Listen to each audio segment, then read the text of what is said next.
चलते हैं। बहुत बढ़िया प्रसंग है, ध्यान से सुनेंगे तो बहुत आनंद का अनुभव होगा और जीवन का सुधार हो जाएगा। श्रीमद् भागवत महापुराण प्रसंग चल रहा था। अजामिल जी ने देखा कि यमदूत अंतर ध्यान हो गए, भगवान के दिव्य दो पार्षद पार्श्व में विराजमान है। साष्टांग चरणों में दंडवत किया और कुछ कहना चाह रहा था। मानो अजामिल ये कहना चाह रहा था कि अभी तो हमने भगवान को नहीं पुकारा, पुत्र के बहाने नारायण नाम निकल गया, तो आप भगवत पार्षद का साक्षात्कार हुआ, यम के त्रास और फांस से बच गए। अगर हमें कुछ सेकंड ही समय मिले तो मैं भाव से भगवान का नाम तो पुकार लूं। उसी समय भगवान के पार्षद अंतर्धान हो गए। अजामिल सीधे वहां से कन्नौज से सीधे चला और हरिद्वार पहुंचा, और हरिद्वार में गंगा स्नान करके एकांत क्षेत्र में बैठकर भगवान के नाम का ध्यान किया। क्योंकि भगवत पार्षदों के दर्शन और संभाषण से संपूर्ण पाप नष्ट हो चुके थे, इसलिए बुद्धि पवित्र हो गई थी। तत्काल योग मार्ग में बुद्धि स्थित हुई और नामाकार वृत्ति हो गई। नामाकार वृत्ति बुद्धि को समस्त विषयों से पृथक करके नामाकार कर दिया, नाम में तन्मय कर दिया। जेव ही नाम में बुद्धि तन्मय हुई, त्रिगुण का मल भस्म हो गया, सतोगुण रजोगुण तमोगुण नष्ट हो गया, बुद्धि त्रिगुणातीत। जेव ही त्रिगुणातीत हुई, उसी समय देखा कि 4 पार्षद आ गए।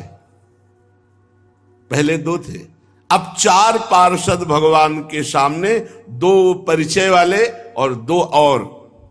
अजामिल साष्टांग दंडोत फिर किया। भगवान के पार्षदों ने कहा, तुम्हें परम पद की प्राप्ति हुई है, तुम नामाकार वृत्ति करना चाहते थे, इसलिए तुम्हें समय दिया। चलो देखो, ये भगवान का विमान आया है, वैकुंठाधिपति भगवान नारायण का विमान। हाथ पकड़ करके अजामिल को विमान पे बैठाला और भगवान के परम धाम में अजामिल जाकर विराजमान। पुत्र के बहाने नारायण पुकारा तो परम धाम परम पद मिला। अब आप विचार कीजिए, वैश्या के संसर्ग से अजामिल के सारे पुण्य नष्ट हो गए थे, नरक में गिरने वाला था, निंदनीय कर्म, पर भगवान के एक नाम उच्चारण मात्र से ऐसा संयोग बना, पार्षद आए, समय मिला, नामाकार वृत्ति की, भगवान की प्राप्ति हो गई। जो लोग इस संसार में दुख से, शोक से, भय से मुक्त होना चाहते हैं, बहुत ध्यान पूर्वक इसको बैठा लीजिए, सार बात है। नातः परम कर्म निबंध कृंतनम मुमुक्षताम तीर्थ पदानुकीर्तनात्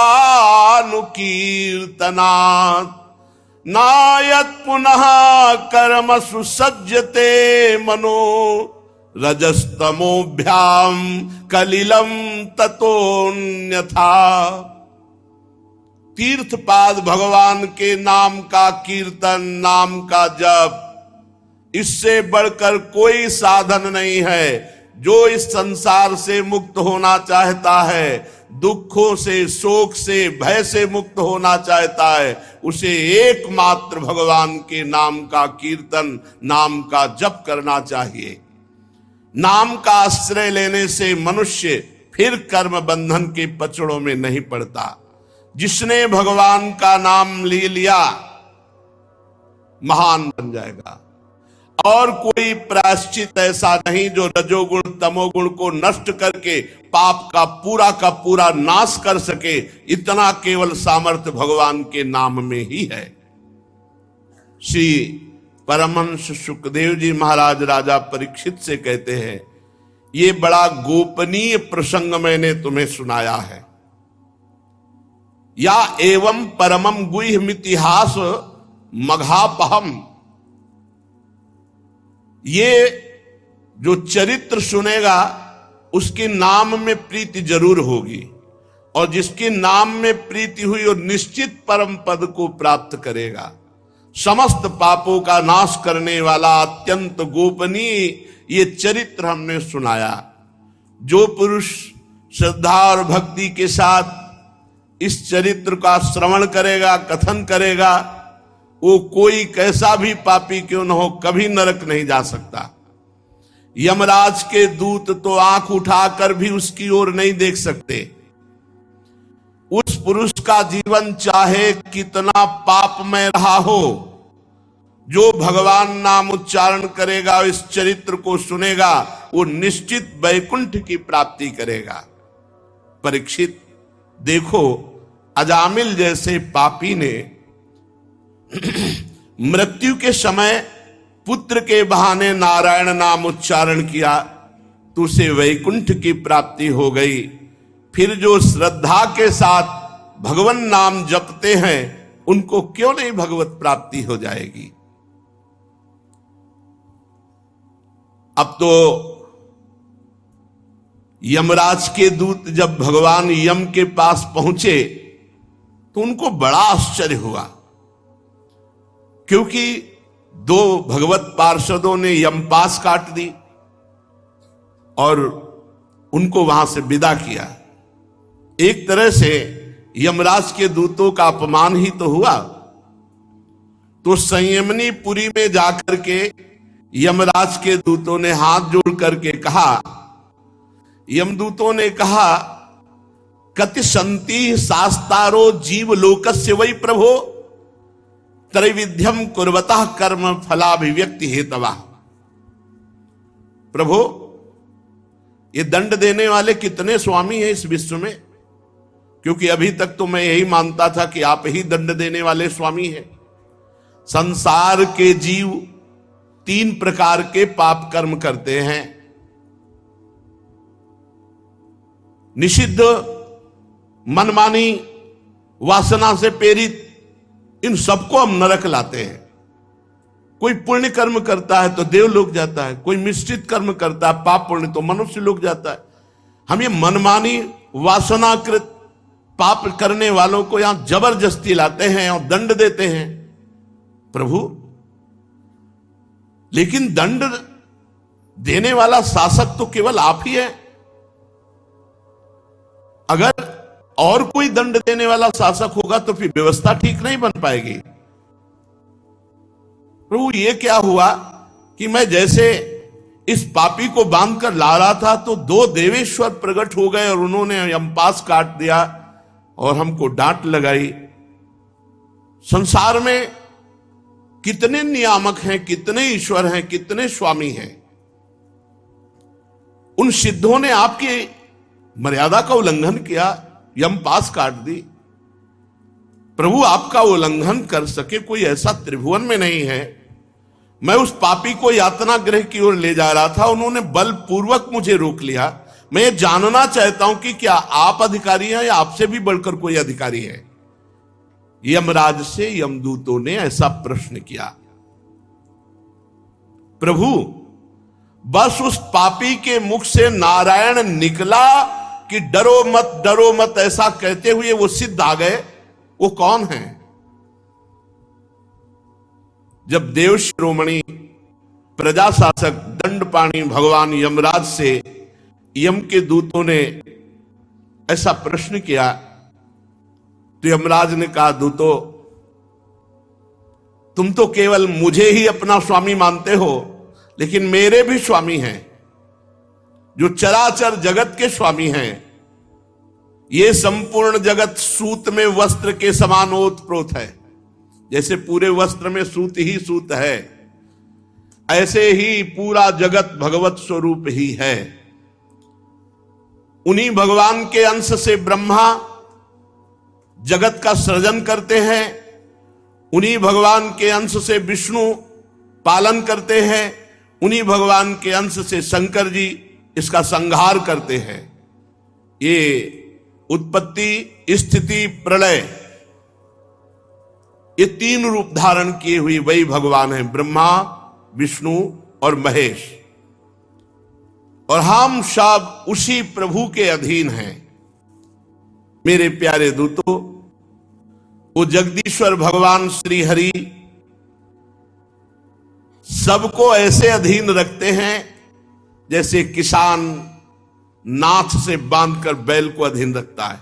ऐसे संपूर्ण ब्रह्मांड, संपूर्ण जगत को अपने अधीन भगवान श्री हरि की है। हम सब भयभीत रहते हैं उन्हीं प्रभु से कि कहीं कोई त्रुटि ना हो जाए, कहीं कोई अपराध न बन जाए। दूतों, मैं यमराज, देवराज इंद्र, निरिति, वरुण, चंद्रमा, अग्नि, शंकर, वायु, सूर्य, ब्रह्मा, 12 आदित्य, विश्व देवता, 8 वसु, साध्य, 49 मरुत, सिद्धजन, 11 रुद्र, रजोगुण तमोगुण रहित भृगु आदि महर्षि, बड़े बड़े देवता, ये सब उन्हीं भगवान के अधीन है। और कोई ये नहीं जान सकता कि भगवान कब क्या करना चाहते हैं। दूतों, जब ये ईश्वर कोटि के जन नहीं जान पाते तो औरों की तो बात ही क्या है। सबके अंतःकरण में भगवान सूक्ष्म रूप से विराजमान है। एक भक्त ने प्रश्न किया था एकांतिक में कि भगवान कहते हैं यहीं विराजमान है तो हैं कहां, हमें तो नहीं दिखाई देते। तो दूध में घी विराजमान है कहां, दिखाओ। बोले रुको, प्रक्रिया करेंगे, दूध को औटाएंगे, दही बनाएंगे, मंथन करेंगे, मक्खन निकलेगा, फिर घी निकलेगा। हाँ, तो ऐसे ही प्रक्रिया से भगवान स्थूल सूक्ष्म कारण तीनों शरीरों का बात करके अचिंत शक्ति महाप्रभु के चिंतन में जो तन्मय है, तो वहीं हृदय में ही भगवान का अनुभव हो जाता है। जैसे मेहंदी के रेसे रेसे में लालिमा है, लेकिन आप चीर कर देख लो कहीं लाली दिखाई दे। प्रक्रिया है, प्रक्रिया करोगे तो हाथ में रखकर 30-40 मिनट बाद धो के देखो, लाल हो जाएगा। ऐसे ही परमात्मा सर्वत्र विराजमान है। साधन करो, भगवत चिंतन करो, असाधनों का त्याग करो, अभी देखो आपको अनुभव में आने लगेंगे प्रभु हृदय में ही विराजमान। सबके हृदय में भगवान साक्षी रूप से विराजमान है। कोई भी प्राणी इंद्री, मन, प्राण, हृदय या वाणी आदि के द्वारा उनको नहीं जान सकता। उनका चिंतन करे और कृपा करे तो उनको जान सकता है। प्रभु सबके स्वामी हैं, परम स्वतंत्र हैं और सब में विराजमान हैं। बिना उनकी कृपा से उनको कोई नहीं जान सकता। सोई जा नहीं जेहि देहु जनाई, वही जान सकता है जिसे भगवान कृपा करके जना दे। यमदूतों, उन्हीं मायापति पुरुषोत्तम भगवान श्री हरि के दूत परम मनोहर रूप गुण संपन्न स्वभाव संपन्न महामहिमा में विचरण करते रहते हैं। अगर कोई भी भगवान नाम जापक है और उसको कोई कष्ट देना चाहे तो भगवान के पार्षद गुप्त रूप से विचरण करते रहते, तत्काल उनकी रक्षा करते हैं। अलौकिक पार्षदों का दर्शन बड़ा दुर्लभ है। वे भगवान के भक्त जनों को उनके शत्रुओं से, मुझ यमराज से, अग्नि आदि भारी भारी विपत्तियों से सुरक्षित रखते हैं। भगवान के पार्षद स्वयं भगवान ने धर्म की मर्यादा का निर्माण किया है। ना तो कोई ऋषि जानते हैं, ना कोई देवता, ना सिद्धगण, पूर्ण तो भगवान ही जानते हैं। ऐसी स्थिति में कोई मनुष्य, विद्याधर, चारण, असुर आदि भगवान को कैसे जान सकते हैं? भगवान के द्वारा स्थापित सूक्ष्म धर्म को कैसे जान सकते हैं? भगवान के द्वारा जो भागवत परम धर्म है वो अत्यंत शुद्ध और गोपनीय है। वो वही जान पाता है जिसे भगवान जनाते हैं। जो जान लेता है वो भगवान का स्वरूप हो जाता है। जानत तुम्हें तुम्हें हो जाई, वो साक्षात भगवत स्वरूप हो जाता है। हम 12 व्यक्ति हैं जो भागवत धर्म का रहस्य जानते हैं। ब्रह्मा जी, देव ऋषि नारद, देवाधिदेव भगवान शंकर, सनत कुमार, कपिल देव जी, स्वयंभू मनु, प्रहलाद, जनक, भीष्म पितामह, महाभागवत बलि, सुखदेव जी और मैं धर्मराज। ये 12 हैं जो भगवान की महामहिमा महाभागवत धर्म को जानते हैं।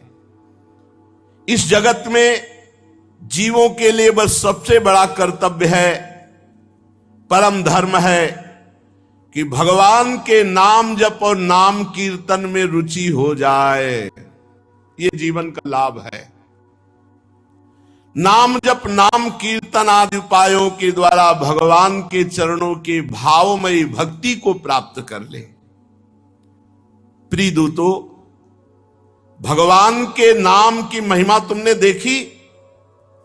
अजामिल जैसा पापी एक बार मरते समय अपने पुत्र के बहाने नारायण नाम उच्चारण किया तो भगवान के पार्षद आ गए और मृत्यु पाश को काट दिया। जो भगवान के भाव में भर करके चरित्र सुनते हैं, भगवान की लीला गायन करते हैं, भाव में भरकर नाम जप करते हैं, नाम कीर्तन करते हैं, इससे संपूर्ण अपराधों और पापों का नाश हो जाता है। और इतना ही फल नहीं है, वो भगवान के प्रेम को प्राप्त होता है। ये अत्यंत पापी अजामिल मरने के समय चंचल चित्त से पुत्र भाव से भगवान नाम उच्चारण किया तो नामाभास मात्र से सारे पाप नष्ट हो गए और उसे भगवान की प्राप्ति हुई।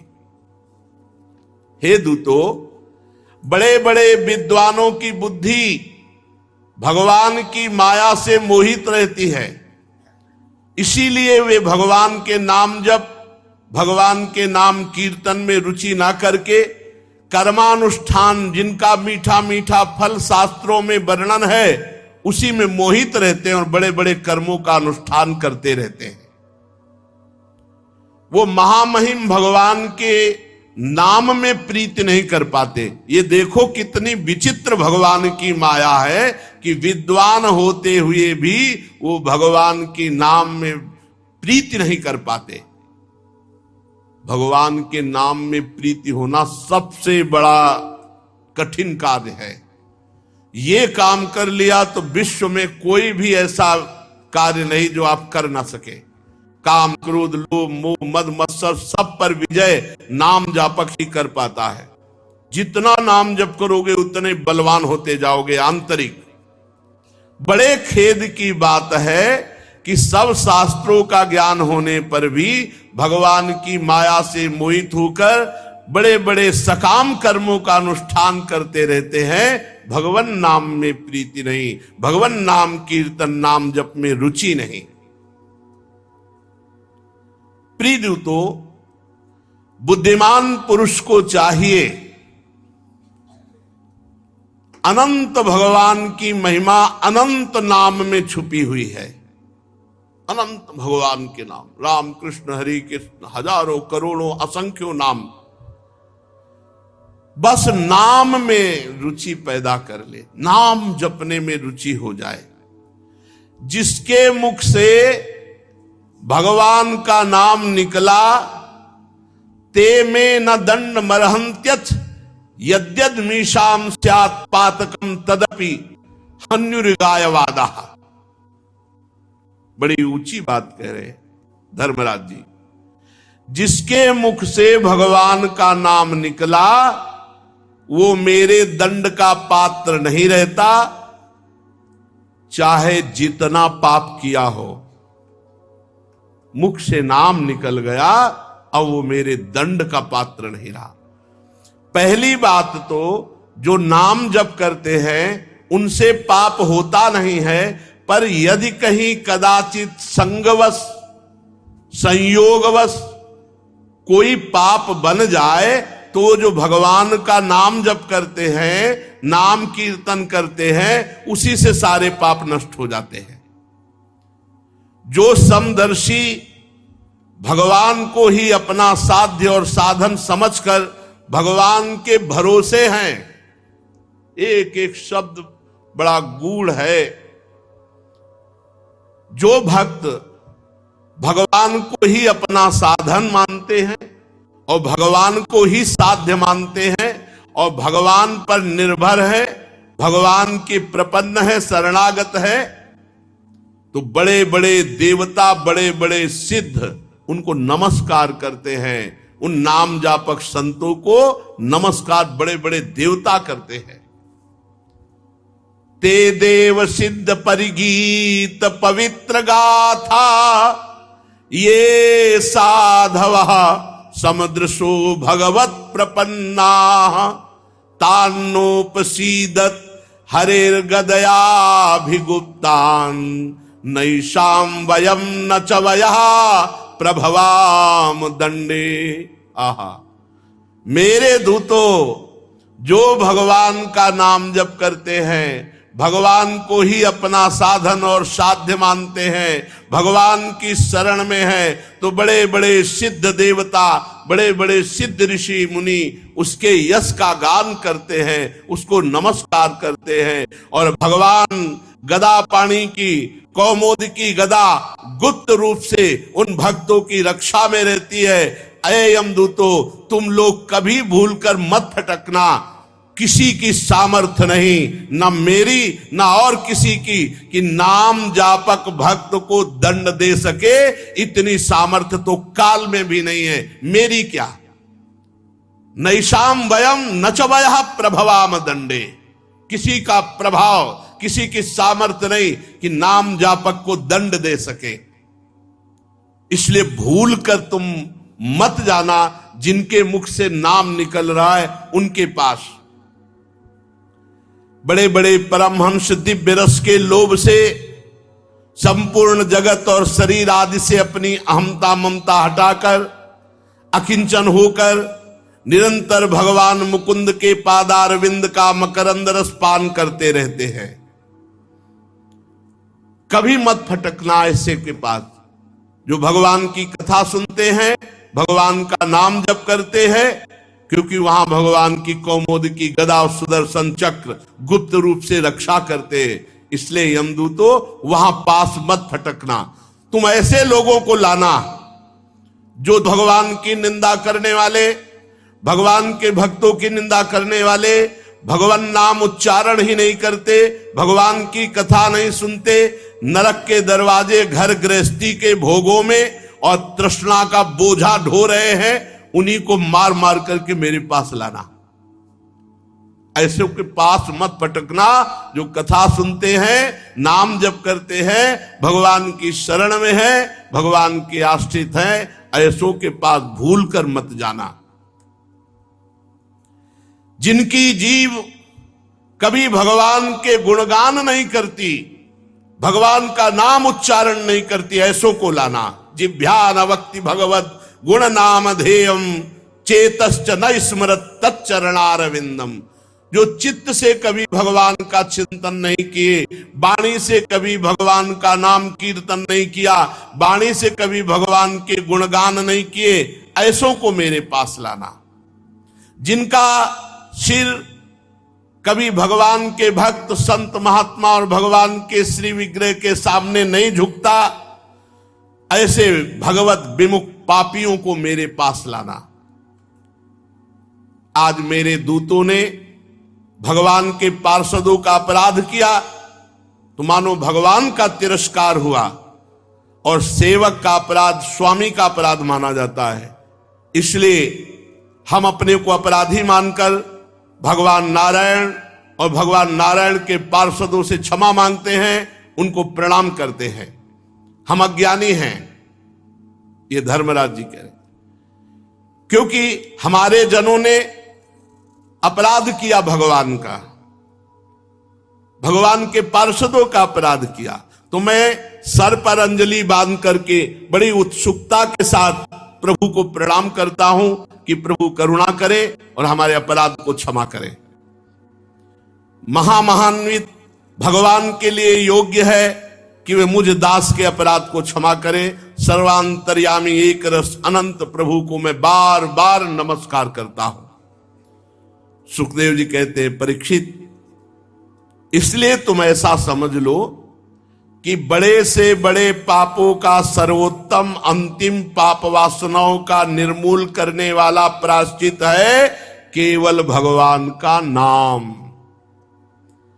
जितना भगवान नाम कीर्तन, भगवत गुण लीला गायन श्रवण, इससे बढ़कर कोई भी साधन नहीं पाप के नष्ट करने का और भगवत प्राप्ति का, भगवत प्रेम प्राप्ति का।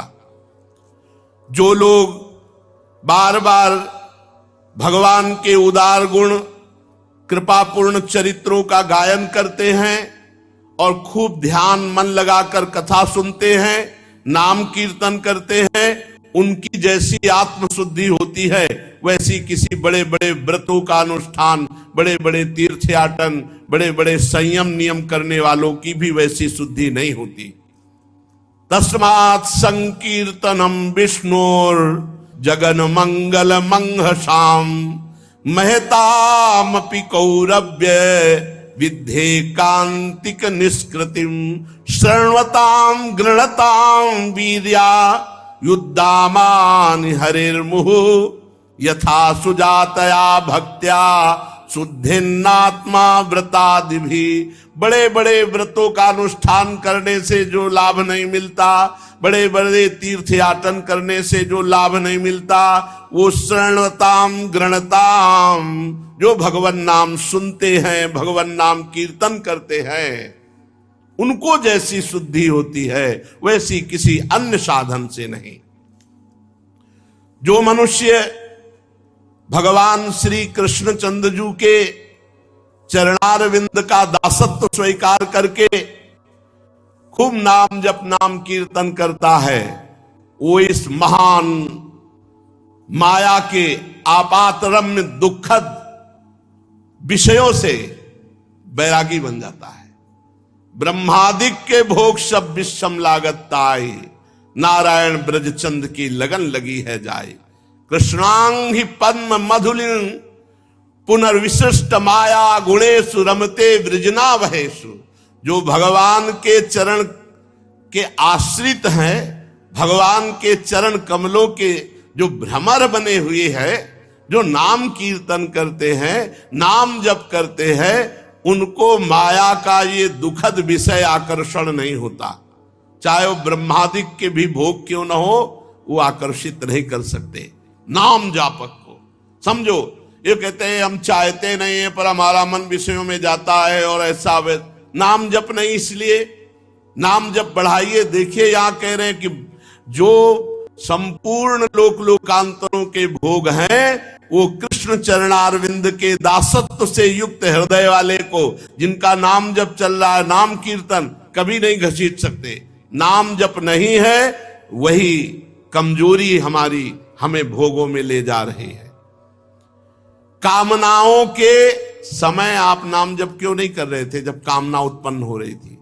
अगर नाम जप नहीं होगा तो बुद्धि का हरण हो जाएगा, बुद्धि में पानी फेर देगी माया और आप वही कर बैठेंगे जो नहीं करना चाहिए।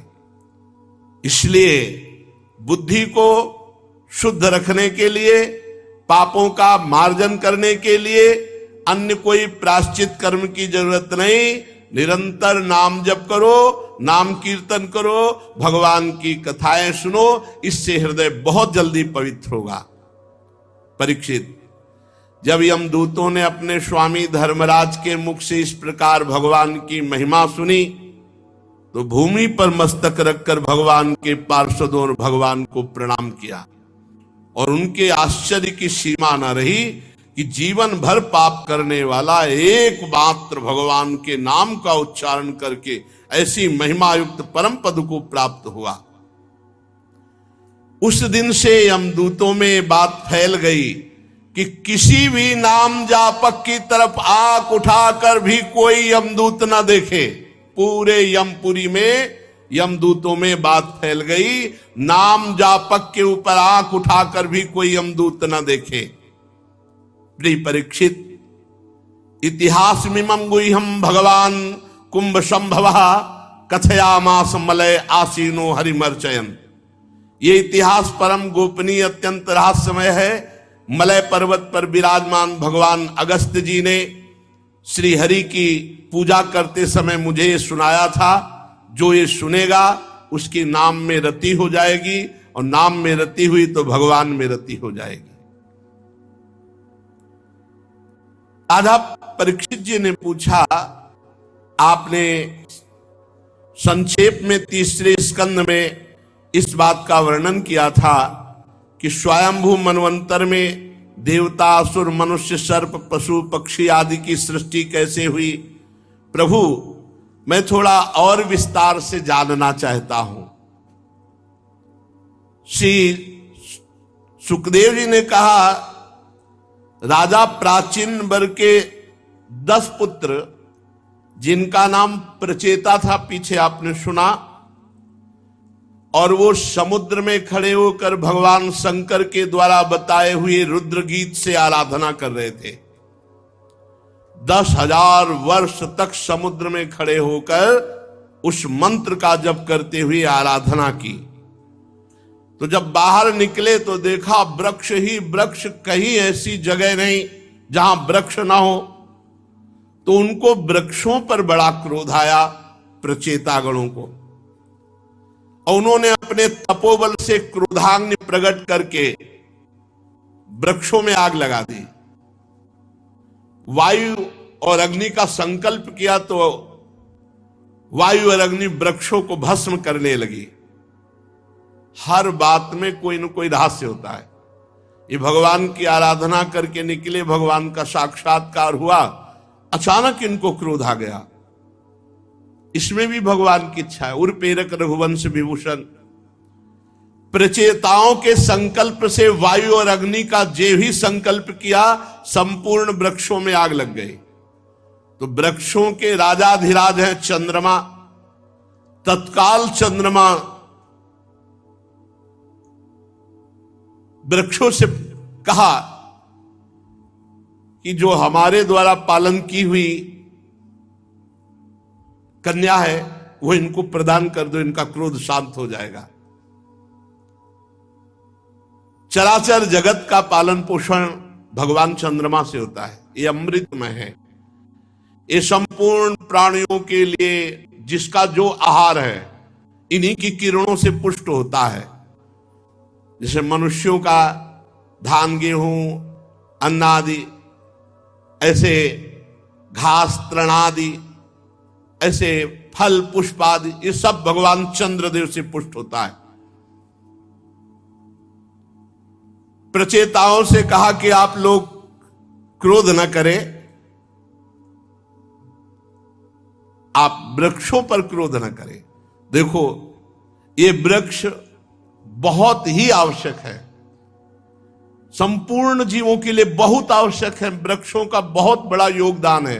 अब वृक्षों की जैसी हानि हो रही उससे बहुत हानि हो जाएगी। वृक्ष जीवन है।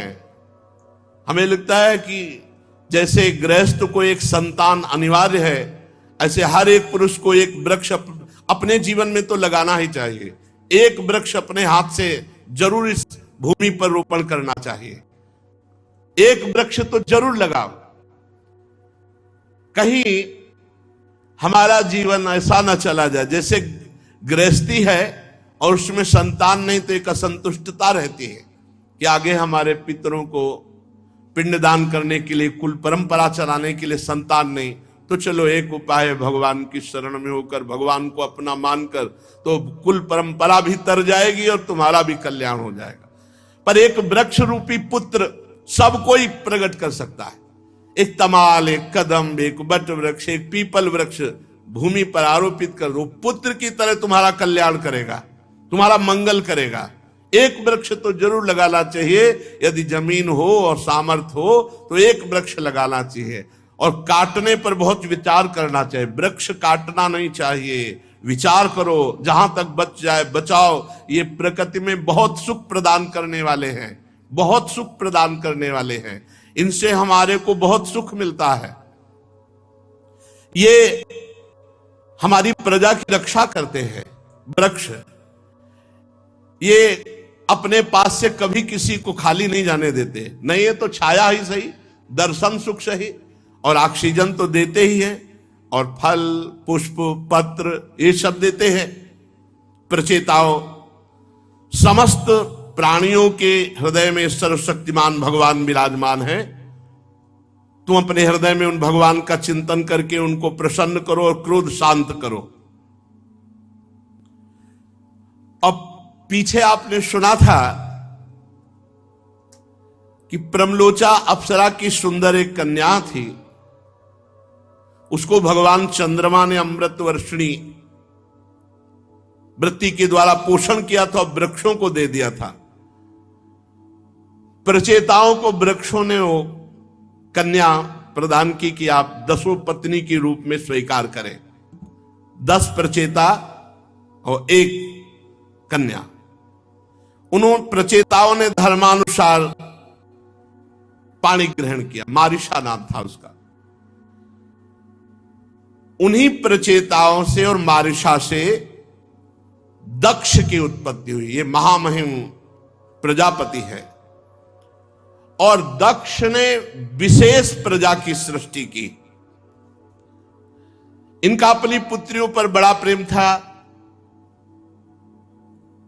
प्रजापति दक्ष ने जल थल आकाश में रहने वाले देवता असुर मनुष्य ये सब प्रकट किए संकल्प से। दक्ष प्रजापति ने जब उन्होंने देखा कि संकल्प करने पर सृष्टि नहीं बढ़ रही, तब विंध्याचल के निकटवर्ती पर्वत पे जाके घोर तपस्या की, और वहां अत्यंत श्रेष्ठ तीर्थ है, उसका नाम है अघमर्षण। उसमें स्नान करते ही सारे अघ अर्थात पाप नष्ट हो जाते हैं। दक्ष 3 बार उसमें स्नान रोज करते और भगवान श्री हरि का भजन करके भगवान की प्रसन्नता के लिए आराधना करते। प्रजापति दक्ष ने हंस गुह्य नाम के स्तोत्र के द्वारा भगवान की आराधना की, स्तुति की। हे भगवान, आपकी केवल अनुभूति ही की जा सकती है। भगवान आनंदमय है, आपकी चित्त शक्ति अमोघ है, आप जीव और प्रकृति दोनों से परे हैं और दोनों के नियंता हैं और दोनों को स्फूर्ति प्रदान करते हैं। किसी भी प्रमाण की आप तक पहुंच नहीं है, आप किसी की अवधि नहीं है, आपकी कोई सीमा नहीं है, आप स्वयं प्रकाश है, आप परमात्मा हैं, आपको नमस्कार है। इस शरीर में एक ही जगह 2 वास कर रहे हैं, ईश्वर और जीव। दोनों एक दूसरे के सखा हैं, पर ईश्वर जीव को भी जानता है और निवास स्थान को भी जानता है, और जीव ना ईश्वर को जानता है ना अपने निवास स्थान को जानता है। निवास स्थान को ही अपना स्वरूप मान बैठा है। जीव सर्वशक्तिमान प्रभु को अपना मित्र नहीं मान रहा, नहीं जान रहा, और प्रभु मान रहे। ये रूप रस गंध आदि भोगों में मत वाला ना अपने निवास को जानता है ना अपने प्यारे को जानता है। महेश्वर, मैं आपको नमस्कार करता हूं। देह अर्थात शरीर, प्राण, पंच प्राण, इंद्रियां, अंतःकरण की वृत्तियां, पंचमहाभूत, तन्मात्राएं, ये सब मायाकृत हैं, ये सब जड़ हैं, और इसी को इस जीव ने मैं मान लिया है। इसी से ना वो प्रभु को जानता है, ना अपने आप को जानता है, ना अपने निवास स्थान को जानता है। प्रभु पर आप सबके ज्ञाता हैं, आप अनंत है, इसलिए मैं तो केवल आपकी स्तुति ही करता हूं। जगत में जितनी भिन्नता दिखाई पड़ती है वो सत्य नहीं है, ये बात समझ लीजिए।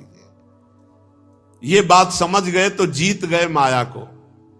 ये जितनी भिन्नता दिखाई देती, स्त्री पुरुष, असत सत, विद्वान मूर्ख, उत्तम अधम, महात्मा दुरात्मा, ये माया की भिन्नता है। तत्व सब में एक ही परमात्मा विराज। जो तत्व को देखता है वो जीवन मुक्त होता है, और जो बाहरी क्रियाओं को देखता है वो फंस जाता है। जितनी भिन्नताएं हैं सब माया की हैं, और जो इन भिन्नताओं का निषेध कर दे तो जो बचता है वो आप परमात्मा है। जब तक विचार शुद्ध नहीं होता तब तक आपके स्वरूप में माया की उपलब्धि दिखाई देती है, माया दिखाई देती है।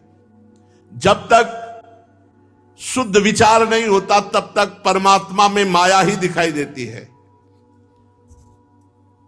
सारे नाम, सारे रूप, चराचर जगत केवल आप बने हुए हैं।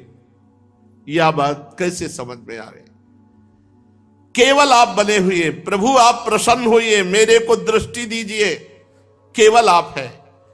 जो कुछ वाणी से कहा जाता है, जो कुछ मन से सोचा जाता है, जो कुछ बुद्धि से निश्चय किया जाता है, जो कुछ इंद्रियों से ग्रहण किया जाता है, वो सब माया ही है। माया में गो गोचर जहां लगो मन जाई, सो सब माया जानो भाई।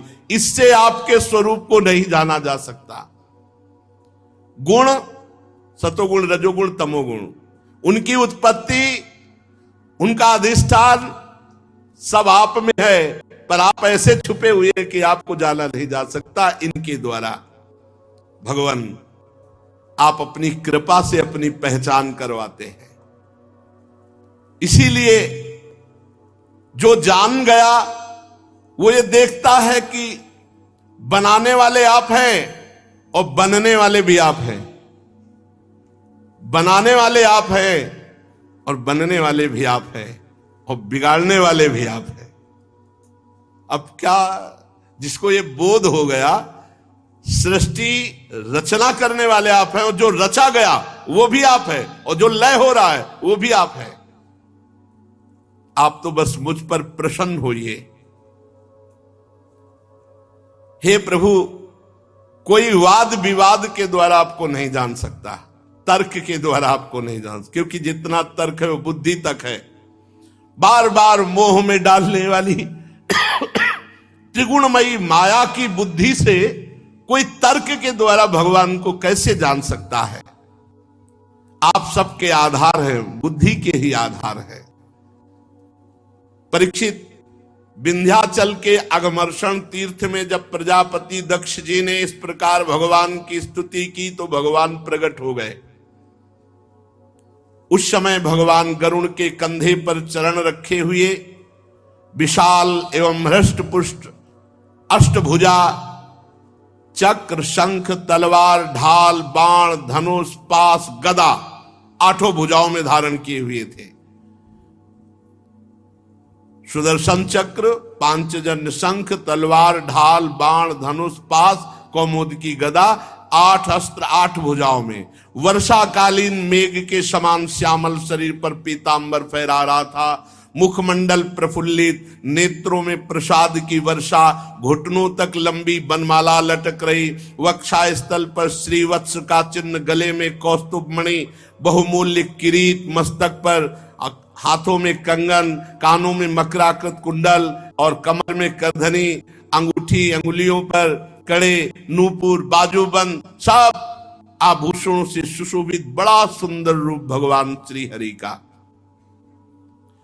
त्रिभुवनपति भगवान त्रैलोक विमोहन रूप धारण किए हुए गरुड़ पर विराजमान हैं, और गरुड़ जी के चारों ओर नारद जी, नंद, सुनंद आदि दिव्य पार्षद भगवान की स्तुति कर रहे हैं। इंद्र आदि देवेश्वर पुष्पों की वर्षा कर रहे हैं।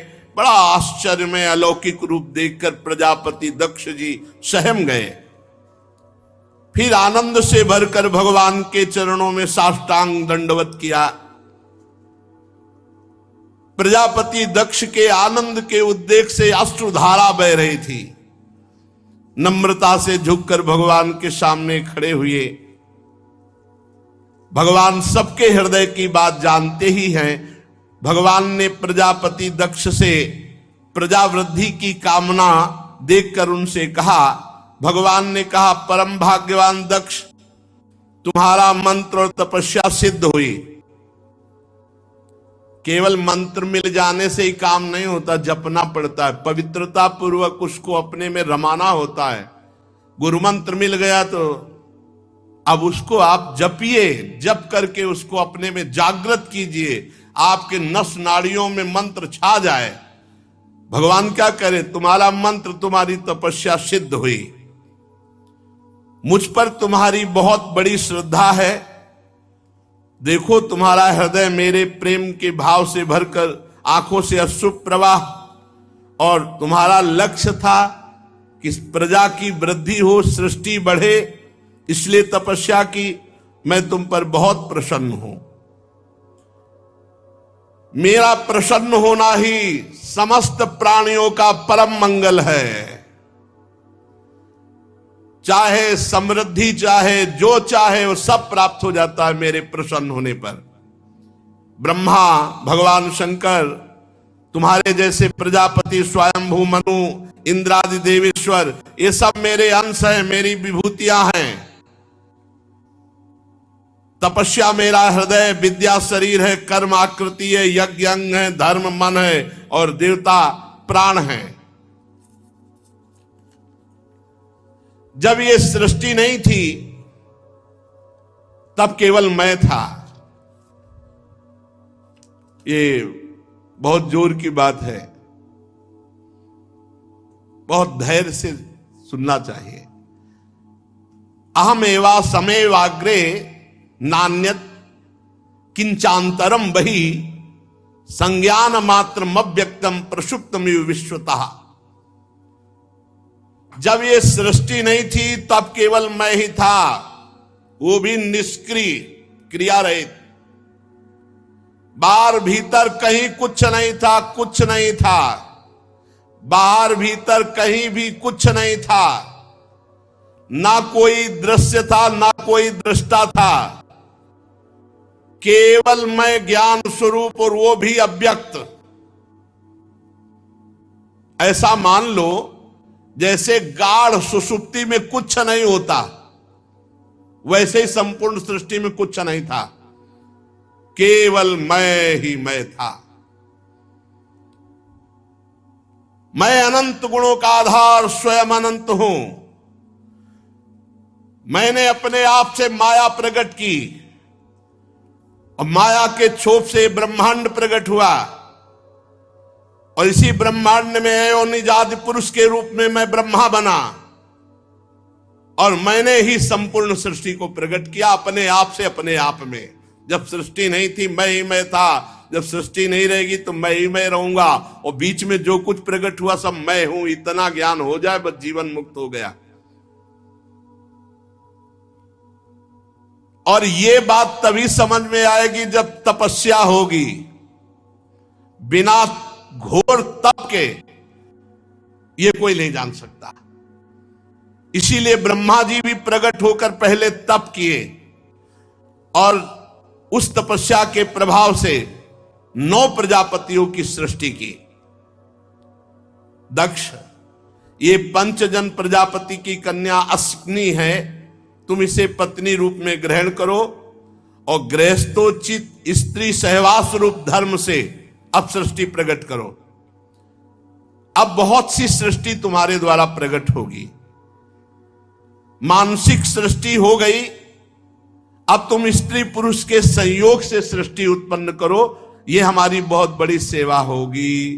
देखो यहां गृहस्थी में ध्यान रखना है। जो लोग समझते हैं कि हम गृहस्थ में हैं, हमको तो भगवत प्राप्ति नहीं हो सकती, वहां आप देखिए यहां भगवान कह रहे हैं ये गृहस्थ धर्म में संतान उत्पन्न करना भी भगवान की पूजा है। कह रहे मेरी सेवा होगी। स्त्री पुरुष के संयोग से जो संतान उत्पन्न होती है वो मेरी सेवा ही होती है। और संतान को पढ़ाना, लिखाना, पोषण करना, परिवार का मेहनत करके धन, ये सब पूजा है भगवान की। मन मानो, तुम अहंकार मत करो। नाथ सकल संपदा तुम्हारी, मैं सेवक समेत सुत नारी। बढ़िया भगवत प्राप्ति हो जाएगी। नाम जप करो और धर्म पूर्वक आचरण करो। भगवान इतना कह करके अंतर ध्यान हो गए। दक्ष प्रजापति आश्चर्यचकित हो गए। इतना प्रेम विह्वल है कि खड़े रहने की भी सामर्थ्य दक्ष प्रजापति में नहीं, भगवान के दर्शन के आनंद से। फिर भगवान ने जैसी आज्ञा की थी, पंचजन की पुत्री अशिकनी से विवाह किया और समय आने पर एक एक करके 10,000 पुत्र उत्पन्न किए, क्योंकि सृष्टि विस्तार के लिए भगवान ने आज्ञा की। अब ये सभी पुत्र बड़े ही पवित्र स्वभाव वाले, एक स्वभाव सबका, एक आचरण, पवित्र भाव। दक्ष प्रजापति ने कहा कि संतान उत्पन्न करने के लिए, प्रजा बढ़ाने के लिए पहले तुम्हें तपस्या करनी चाहिए। जाओ, 10,000 पुत्रों को आदेश किया, तप परायण हो, फिर आकर सृष्टि बढ़ाओ। 10,000 पुत्र पश्चिम दिशा की ओर चले और सिंधु नदी समुद्र के संगम पर नारायणसर नामक एक महान तीर्थ है, वहां वो तपस्या के लिए निवास करने लगे ऋषि मुनियों के आश्रमों में। देवर्षि नारद जी ने देखा है तपस्या करने आए हैं और ये प्रजा की वृद्धि करना चाहते हैं, तो 10,000 को बुलाया और एकांत में बैठाला। देवर्षि नारद जी ने कहा, तुम आए हो तपस्या करके और तपस्या का उद्देश्य है प्रजा की वृद्धि करना। बताओ, पृथ्वी का अंत देखा है तुमने? पृथ्वी कितनी बड़ी है, क्या है, इसका अंत देखा है? अदृष्ट्वांतम भुवो यूयम बालिसाबत पालका। जब पृथ्वी का ही अंत नहीं देखा तो तुम पृथ्वी में सृष्टि क्या बढ़ाओगे? बड़े खेद की बात है। एक ऐसा देश है जिसमें एक ही पुरुष है, देखा है? उनका नहीं। फिर क्या तुम तपस्या करने? एक ऐसा देश है जिसमें एक ही पुरुष है। पृथ्वी का अंत देखा? बोले नहीं देखा। बोले एक ऐसा बिल है जिसमें प्रवेश होने के बाद बाहर का रास्ता ही खत्म, निकल ही नहीं सकता, देखा है? बोले नहीं देखा। एक ऐसी स्त्री है जो बहुरूपिणी है, उससे बच नहीं सकता, फंसा लेगी, देखा है? बोले नहीं देखा। बोले एक ऐसा पुरुष है जो व्यभिचारिणी का पति है, देखा है? बोले नहीं देखा। बोले एक ऐसी नदी है जो आगे पीछे दोनों ओर बहती है, देखा है? बोले नहीं देखा। बोले एक ऐसा विचित्र घर है जिसमें 25 पदार्थ भरे रहते हैं, 25 पदार्थों से बना है, देखा है?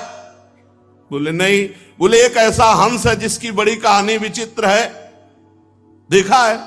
बोले नहीं। बोले एक ऐसा चक्र है जो छुरे एवं वज्र से भी कठोर है और वो घूमता रहता, सबको काटता रहता है, देखा है? बोले नहीं। तो बोले मूर्ख हो, फिर क्या देखा तुमने, क्या समझा तुमने? तुम्हारे पिता तुम्हें जो आदेश किए हैं उसके अनुसार सृष्टि तभी कर सकोगे जब हमारे प्रश्नों को समझ पाओगे। परीक्षित हर्यश्व जन्म से बड़े बुद्धिमान थे। देवर्षि नारद जी को गुरु बनाया और उनके गूढ़ वचनों पर सब विचार करने लगे। उन्होंने विचार करके खोज पाया कि ये लिंग शरीर है जिसे जीव अपना स्वरूप मान बैठा, और ये आत्मा का अनादि बंधन है, और इसका विनाश देखता नहीं कोई। शरीर में राग करके बैठता है, अगर विनाश देखे कि इसका नाश हो जाएगा तो भजन में लग के भगवान को प्राप्त कर ले। इसलिए पृथ्वी का अंत नहीं देखा, अर्थात इस शरीर को मैं मान करके इसका अंत नहीं जो देखता, विनाश भाव इस पे नहीं लाता, वो भजन में रुचि नहीं कर पाता, और भजन में रुचि किए बिना जीवन व्यर्थ है। एक ऐसा देश है जिसमें एक ही पुरुष रहता है, तो सचमुच सचमुच ये तीन अवस्थाएं, जागृत, स्वप्न, सुषुप्ति, इसमें एक ही पुरुष है परमात्मा, जो हर समय जागता रहता है। न वो सुषुप्ति, न उसमें स्वप्न, न वो जागरण, वो हर समय दिव्य में जागता रहता है। तीनों अवस्थाओं में जो एक जैसा रहता है, जो त्रिगुणातीत है, जो कालातीत है। ये तो जीव अभिमानी है, तीनों गुणों में फंसा हुआ है, तीनों कालों में फंसा हुआ है। जो जागता रहता है एक नगर में एक ही पुरुष, वो एक नगर में एक ही परम पुरुष परमात्मा है। सचमुच वो ईश्वर ही है, सबका आश्रय है, परंतु उसे कोई नहीं जानता है।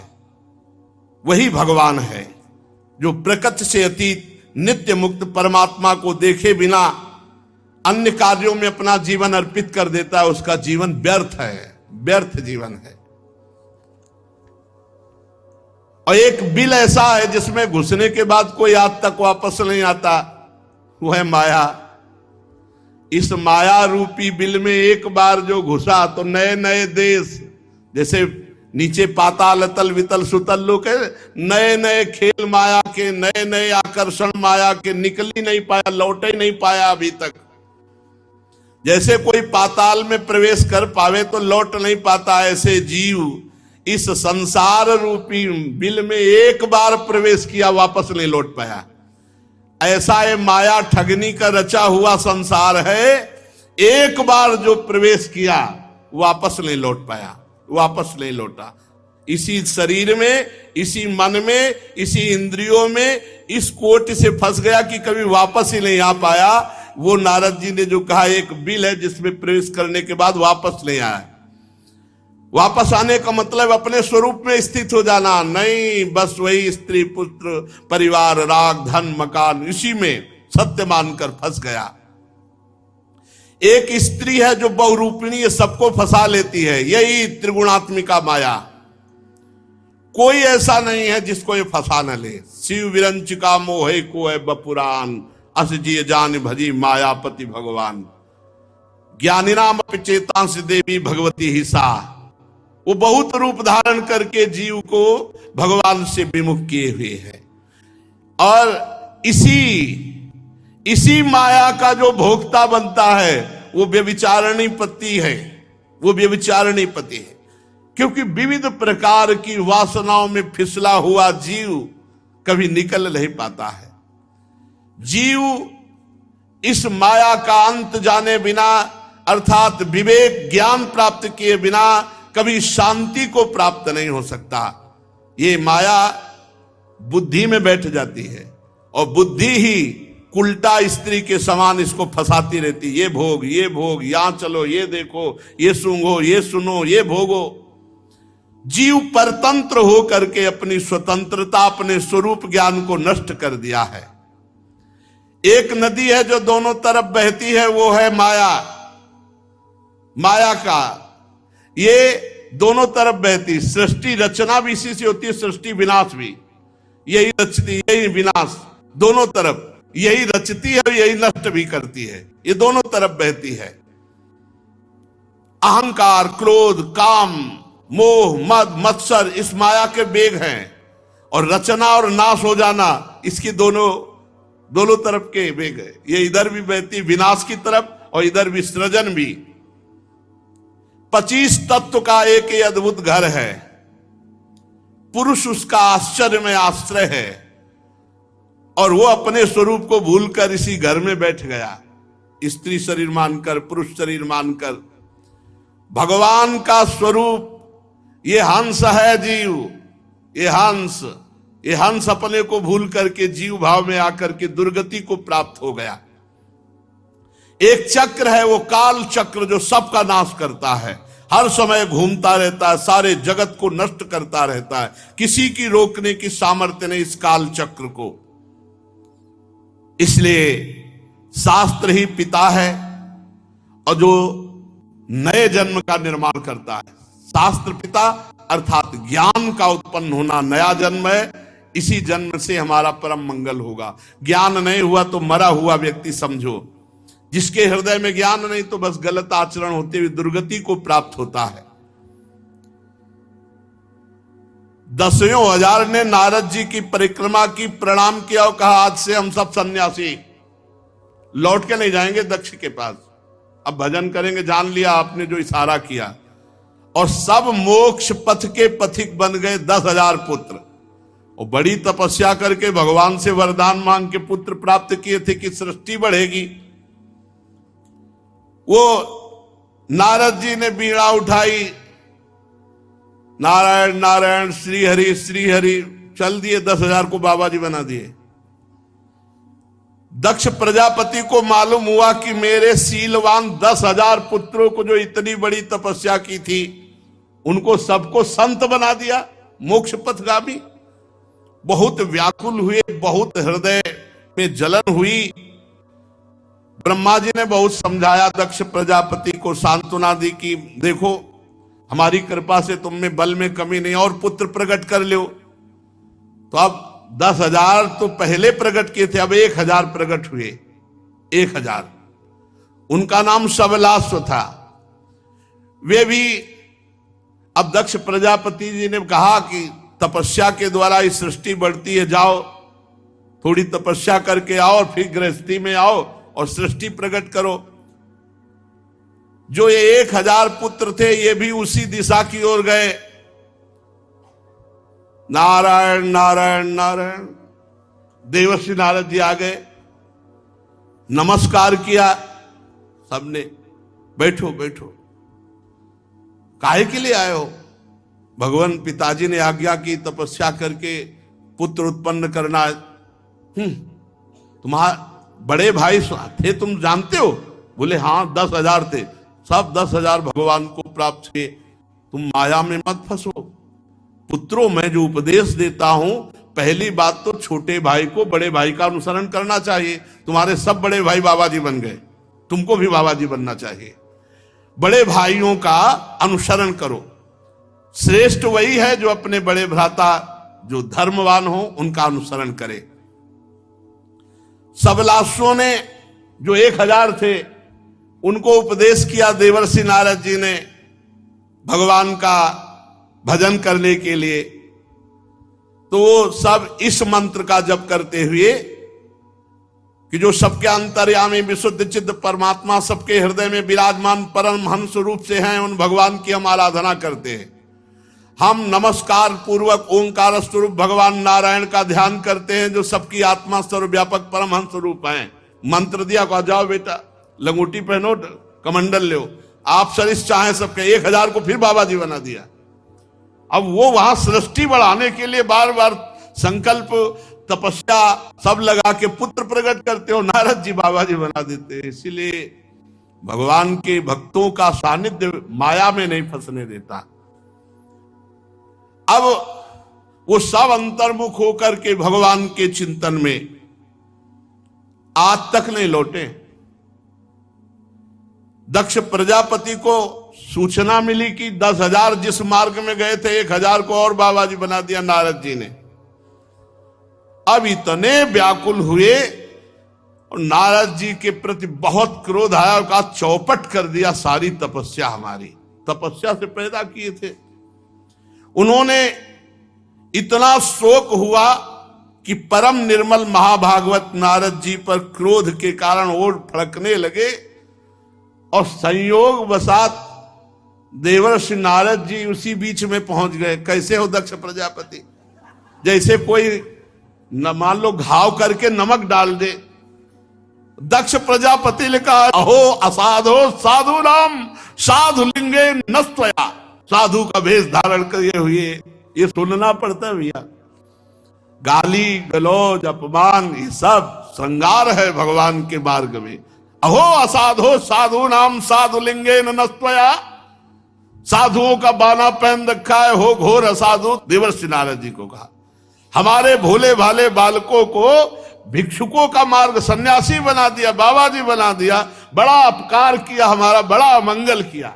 देखो, मोही आदमी चाहे जितना तपस्वी हो, दूसरे का लड़का भजन करे तो बोले तुम्हारे अहोभाग्य, तुम्हारा लड़का भजन करता है, वृंदावन भी जाता है। वो अपना लड़का माला उठा ले तो फिर कलेजे में क्या होता है देख ले। फिर लगेगा कि कहीं बाबा जी न बन जाए, कहीं घर द्वार न छोड़ दे। इसलिए एक कई आए हैं जो बताए कि माता पिता ने हमारा माला तोड़ दिया और कहा मोबाइल तोड़ दिया कि अगर सत्संग सुनोगे। ये तो पक्का है, बाबा जी बनो ना बनो, लेकिन एक अच्छे समाज सेवी, एक अच्छे भगवत भक्त, एक अच्छा जीवन। और जो माता पिता भगवान का भजन नहीं बताते, अध्यात्म नहीं सुनने देते, वही लड़का जब बड़े होते तो थप्पड़िया के घर के बाहर निकाल देते हैं या अनाथालय भेजे जाते हैं। अब दक्ष प्रजापति ने कहा कि तुम साधु का बाना बनाए हुए हो, साधु नहीं हो, तुम असाधु हो। तुमने हमारे बालकों को बाबा जी बना दिया, तुम्हें क्या ज्ञान है? दक्ष प्रजापति कह रहे, ब्रह्मचर्य रहने से ऋषि ऋण से मुक्त हुआ जाता है, यज्ञ करने से देव ऋण से मुक्त हुआ जाता है, और पुत्र उत्पन्न करने से पितृ ऋण से ऋण हुआ जाता है, और सेवा करने से माता पिता की मातृ ऋण से ऋण। ये सब ऋण बकाया है, तुमने उनको बाबा जी बना दिया।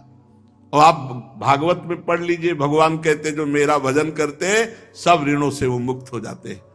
महात्मा नारद जी को, दक्ष जी गुस्सा में कहे ये पापा तो सुनना पड़ेगा, ये सब सुनना पड़ता है। बहुत बढ़िया काम है, जीव को मंगल में रास्ता बता दे, अपने को गाली वाली मिल जाए तो क्या फर्क पड़ता है। बहुत गालियां सुननी पड़ी, ऐसा थोड़ी होता है, ये सब ये है ऐसा। तुमने हमारे बच्चों के दोनों लोकों को चौपट कर दिया, दक्ष प्रजापति ने कहा। तुम साधु दयाल नहीं, तुम्हारे हृदय में तुम साधु नहीं हो। ये मोही लोगों के निर्णय होते हैं। अरे हमारे छोटे छोटे बच्चे, उनको तुमने बिगाड़ दिया। तुम भगवान के भक्तों में कलंक हो, सचमुच तुम निर्लज्ज भी हो। नारद जी कुछ नहीं बोल रहे, मुस्कुरा रहे। मैं जानता हूं तुम्हारे हृदय में कोई मोह ममता तो नहीं है, क्योंकि लड़का बच्चा तो है नहीं। तुम क्या जानो परिवार का प्रेम, हमारे पुत्रों को जो बाबा, क्या जानो परिवार का प्रेम।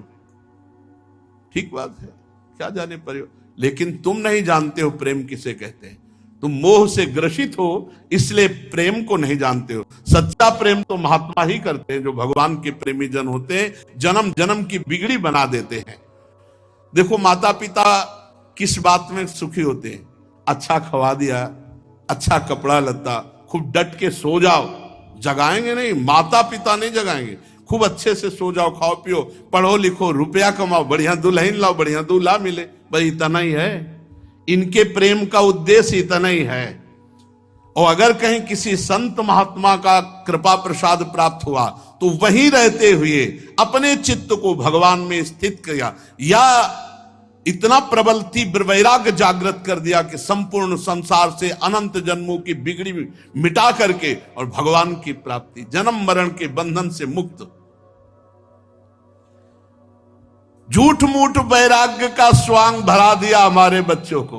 बहुत कड़ुआ बोल रहे हैं और ज्ञान की बातें भी कह रहे हैं। नारद विषय भोग का अनुभव किए हुए जब वैराग्य लिया जाता है तो सच्चा वैराग्य होता है, और जिसने विषय भोग ही नहीं किया उनको वैराग्य बना दिया, उनका बीच में मन बिगड़ेगा तो यह है विषयी पुरुष का तर्क।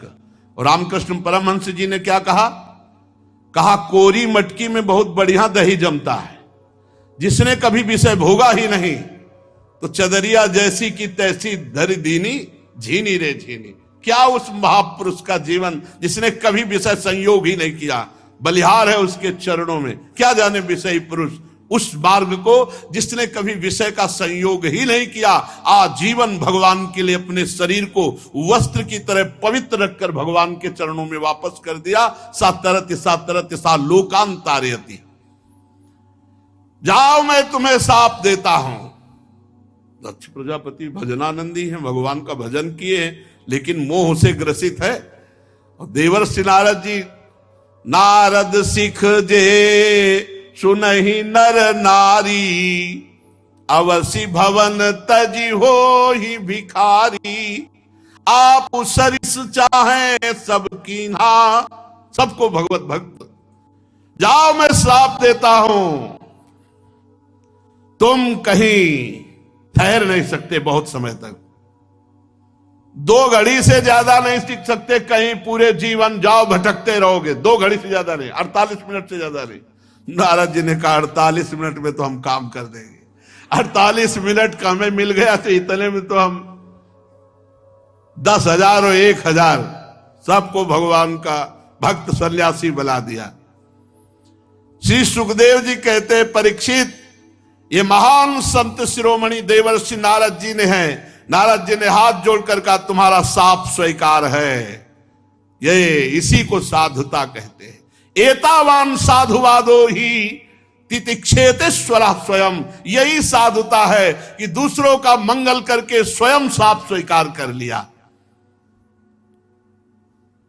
प्रजापति दक्ष ने नारद जी को शाप दे दिया, पर नारद जी को गुस्सा नहीं आया, मुस्कुराते रहे और हाथ जोड़कर कहा, आपके शाप को सिर पर स्वीकार करते। शेष चर्चा आगे। श्याधा वल्लभ लाल की।